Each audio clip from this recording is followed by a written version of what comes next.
धुंधपुर नाम का एक गांव था। गांव के बीचों बीच एक बहुत पुराना और सूखा हुआ बरगद का पेड़ था। वहां के लोगों की एक अजीब मान्यता थी कि अगर गांव में बेटियां ज्यादा होंगी तो गांव की जमीन का पानी सूख जाएगा और अकाल पड़ेगा। इसलिए दशकों से उस गांव में किसी ने बेटी की किलकारी नहीं सुनी थी। जो भी बिटिया जन्म लेती उसे चुपके से गांव के बाहर काली नदी के पार छोड़ दिया जाता था। उसी गांव में सरजू नाम का एक सीधा सादा किसान रहता था। शादी के कई वर्ष बीत जाने के बाद उसकी पत्नी शारदा अपनी संतान को जन्म देने वाली थी। उनके चेहरे पर खुशी तो थी, पर एक डर भी था।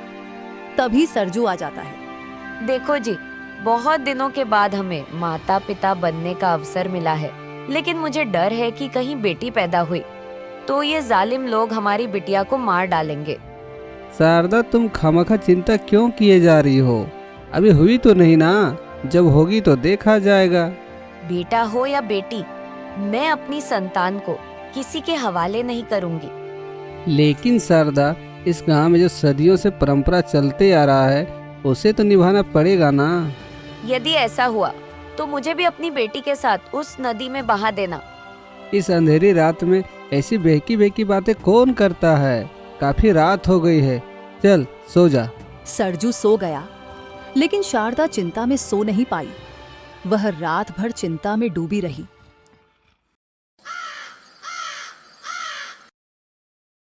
गांव के मुखिया और बाकी मर्द हमेशा की तरह गांव के चौपाल पर बैठे थे। सरजू फल लेकर उसी रास्ते से गुजर रहा था। तभी गांव वालों का नजर सरजू पर पड़ता है।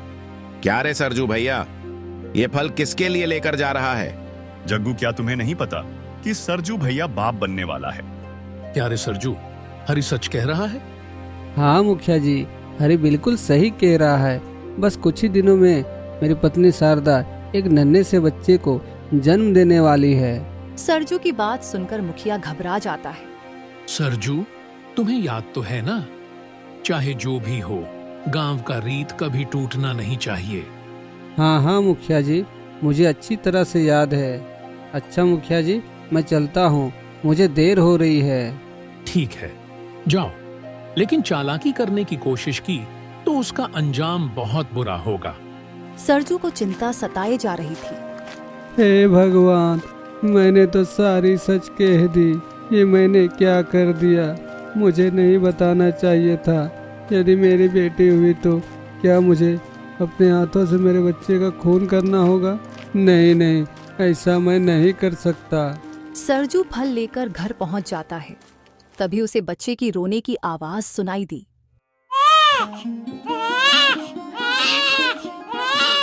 अरे अरे, मेरा बच्चा, मुझे तो यकीन ही नहीं हो रहा। हे भगवान, आपका लाख लाख शुक्र है, आपने मेरी पुकार सुन ली। आज मैं बहुत खुश हूँ भगवान। सरजू बहुत खुश था, लेकिन उसे क्या पता था कि अंदर क्या होने वाला है। सरजू घर के अंदर जाता है, लेकिन उसने देखा कि शारदा भी रो रही है। अरे शारदा, तुम्हें तो खुश होना चाहिए, पर तुम ऐसे क्यों रो रही हो? देखो ना, मुझे जिसका डर था आखिर वही हुआ। हमारे घर में बेटी हुई है, अब हम क्या करेंगे जी? और गांव वाले से क्या कहेंगे? बेटा हो या बेटी, दोनों हमारे लिए एक समान है शारदा, एक समान है। ये आप कह रहे हैं जी? मुझे तो यकीन ही नहीं हो रहा। हाँ शारदा, ये मैं कह रहा हूँ। मैं तुम्हें तकलीफ में नहीं देख सकता। मैंने सुना है उस काली नदी के उस पार एक घना जंगल में एक साधु महाराज रहते हैं और वहाँ अपनी बेटी को छोड़ आएंगे। कम से कम वहाँ ये जिंदा तो रहेगी, और जब भी कभी मिलने का मन होगा तो हम चुपके से मिल लेंगे। क्या कहती हो? मैं अपनी बेटी को अपने से दूर नहीं रख सकती। ओहो शारदा, तो हम यहाँ भी तो नहीं रख सकते ना।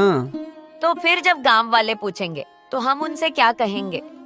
ओहो, तुम चिंता मत करो, गांव वाले से हम कह देंगे कि हमारी बेटी मरा हुआ पैदा हुई थी। ठीक है जी।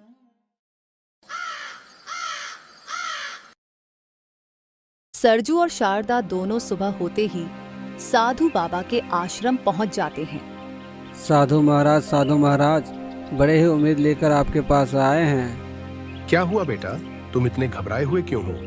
बताओ तो सही, क्या बात है? साधु महाराज, हमारे गांव के लोग बड़े ही जालिम हैं। यदि उन्हें पता चल गया कि हमारे यहाँ बेटी हुई है तो वे हमारी बेटी को जान से मार देंगे।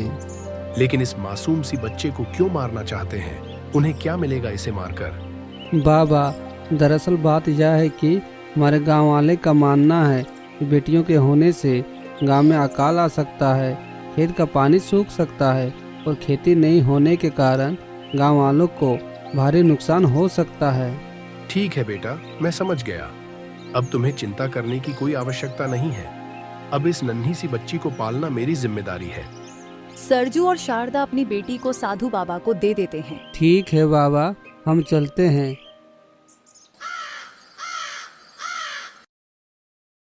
साधु बाबा ने उसका नाम नींबू रख दिया। नींबू बिटिया अब बड़ी हो गई थी। वह आश्रम में पली बढ़ी। नीम के पेड़ों के बीच रहने के कारण उसे जड़ी बूटियों और मिट्टी की गहरी समझ हो गई। वह दिखने में साधारण थी, पर उसकी आवाज में एक अजीब सा जादू था। वह जब भी गाती, सूखी टहनियों में भी जान आ जाती। दिन नींबू रोज की तरह गाय को चारा खिला रही थी। वह उससे बहुत प्यार करती थी, क्योंकि वह उसी का दूध पीकर पली बढ़ी थी। लेकिन आज उसकी लाली माँ चारा नहीं खा रही थी। अरे लाली माँ देखो, आज तुम्हारे लिए हरी घास लाई हूँ, लो खा लो इसे। कितनी दुबली पतली हो गई हो। तुम्हें हरी घास बहुत पसंद है ना? एकदम मजेदार घास है, लो खा लो। गाय अपना सिर हिलाती है और उठने का कोशिश करती है, लेकिन उठ नहीं पाती। अरे लाली माँ, तुम उठ क्यों नहीं पा रही? ये आज तुम्हें हो क्या गया है? पहले तो सूखा घास भी खा लेती थी और आज मैं ये ताज़ी हरी घास दे रही हूँ तो नहीं खा रही। उठो ना लाली माँ, उठो ना। तुम ही तो मेरा जीवन हो। आज यदि तू न होती तो मुझे दूध कौन पिलाता, मेरा ध्यान कौन रखता? आज मैं जो कुछ भी हूँ तेरी और बाबा की वजह से। बाबा देखो ना, आज लाली माँ को क्या हो गया है।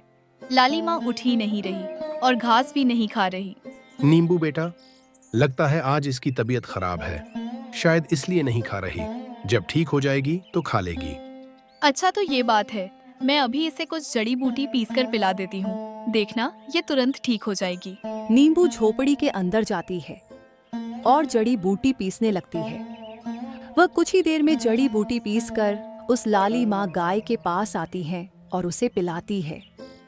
बाबा, मैंने इसे जड़ी बूटी पीसकर पिला दी है। अब ये कुछ ही देर में ठीक हो जाएगी और हम फिर से एक साथ खेलेंगे। कुछ घंटे बीत जाने के बाद भी गाय नहीं उठी और उसकी जान चली गई। बाबा, हमारी लाली माँ को जड़ी बूटी खिलाए पूरे 3 घंटे हो गए, लेकिन ये फिर भी नहीं उठी। मुझे उनसे खूब सारी बातें करनी है।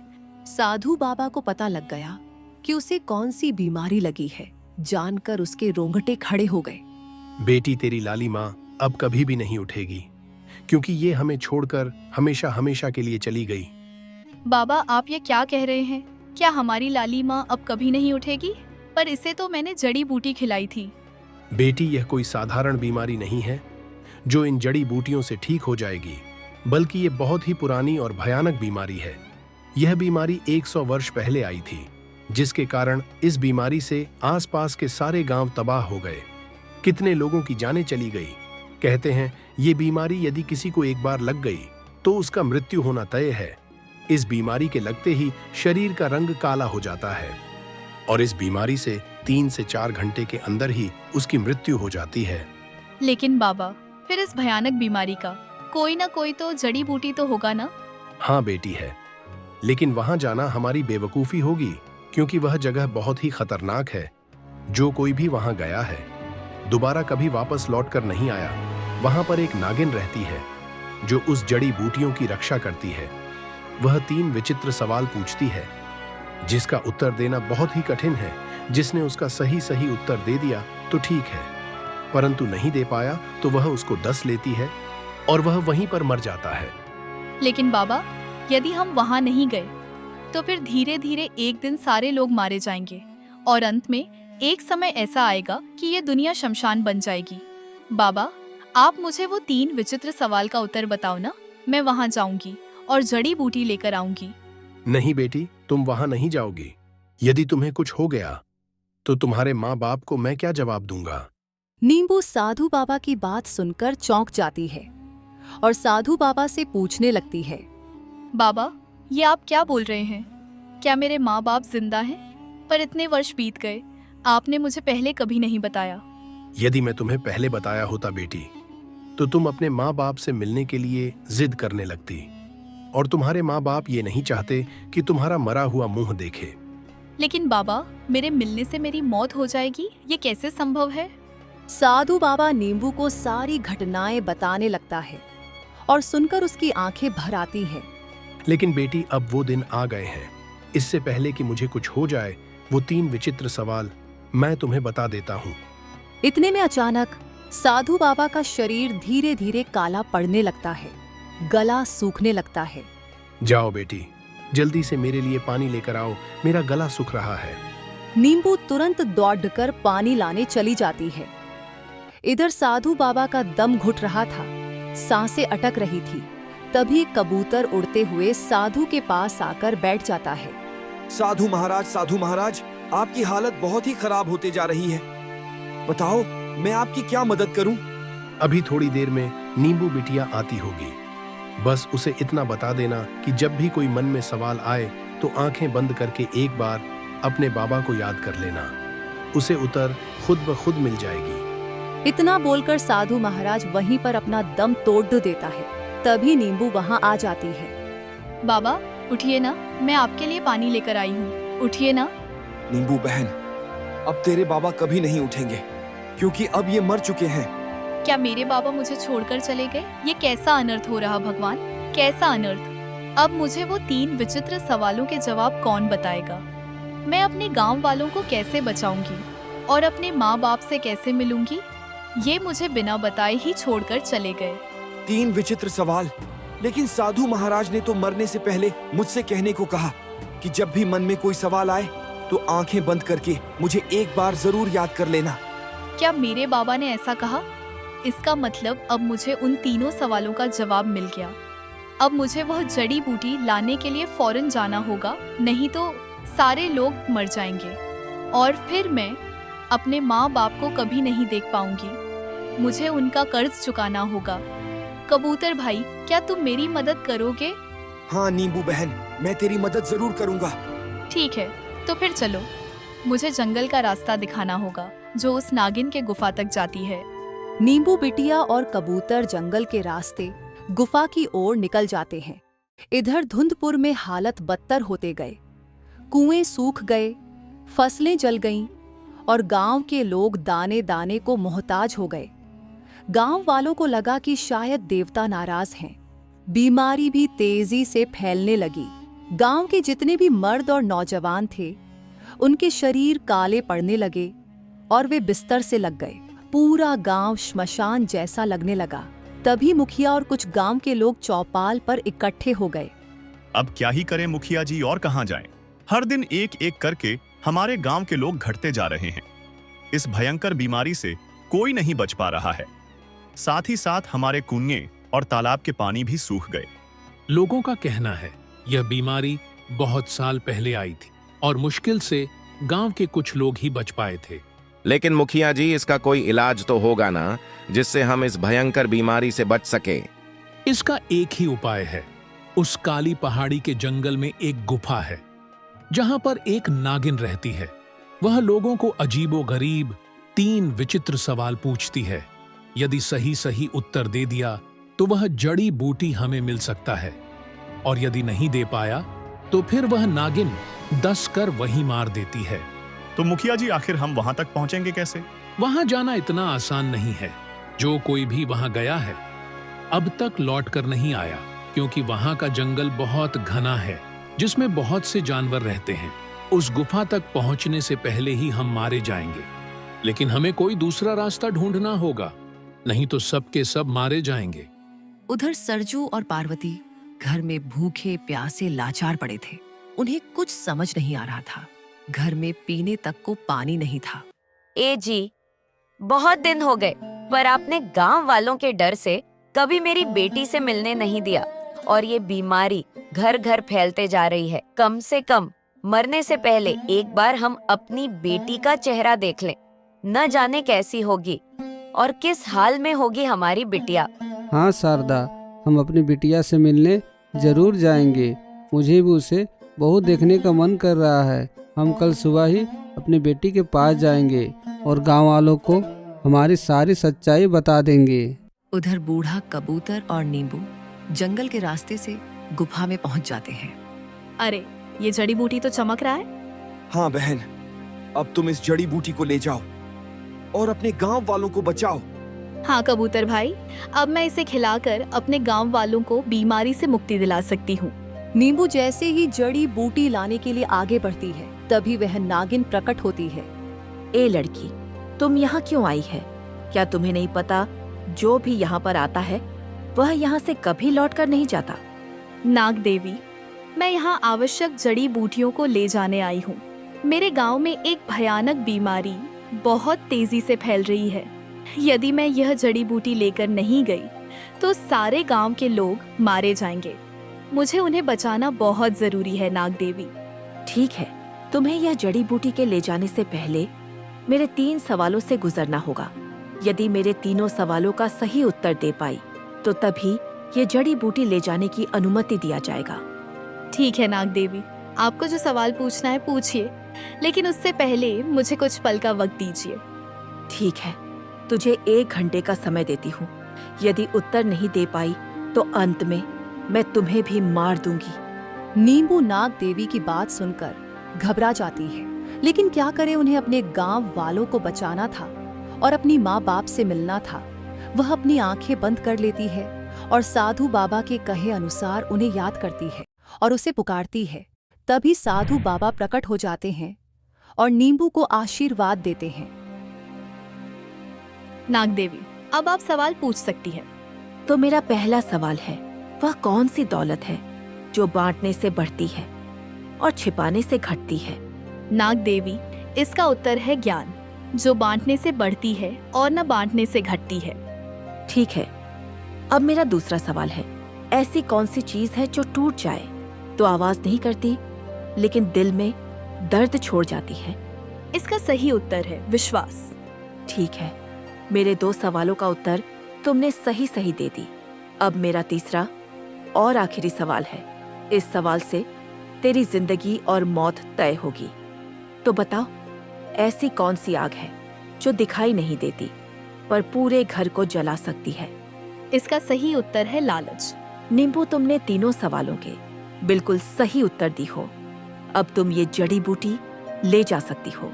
नाग देवी नींबू को वह जड़ी बूटी दे देती है। धन्यवाद नाग देवी, मैं चलती हूँ।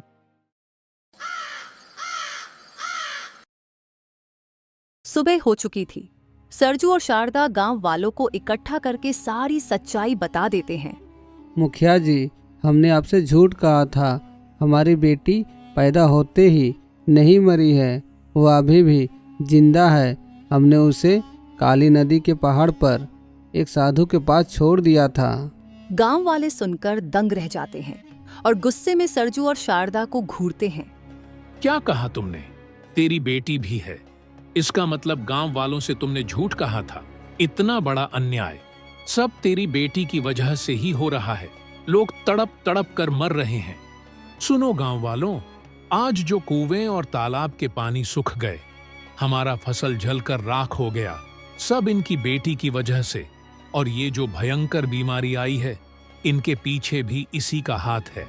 हाँ मुखिया जी, यदि सरजू अपने बेटी को बचपन में ही मार दिया होता तो आज यह दिन नहीं देखना पड़ता। इसकी सजा तो इसे मिलनी चाहिए।